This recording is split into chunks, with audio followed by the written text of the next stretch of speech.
everyone, I am Adira Raj from Access Language School.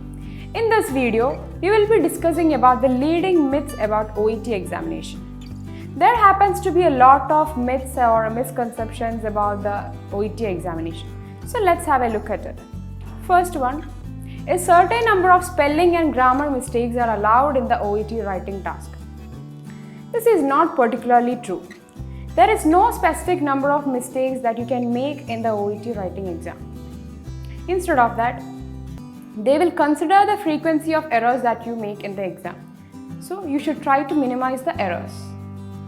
Second one is, the student would be penalized for exceeding the word count. The main thing you have to notice is that the examiner will not count the words in the exam. Instead of that, just take into account this information. Therefore, if a student exceeds the word count, but he has included all the necessary ideas or points in the writing, then it will not be a problem for him. The third one is, the score that is required to get grade B in the reading and listening section is same for all the sections in the OET. This serves to be a heavy misunderstanding about the OET examination.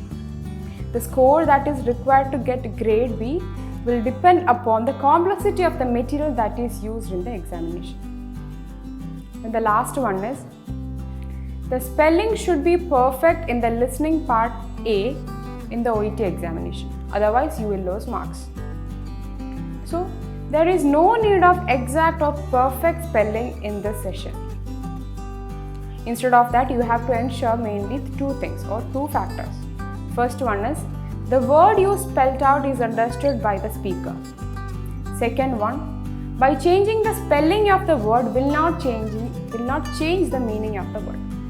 So you have to ensure these two factors are correctly done. So these are the main myths which is revolving around or which is floating about the OET examination, which will change the structure of the actual OET examination. So you have to be aware of these things. I hope this video will be useful for you. For more videos, subscribe Access Language School.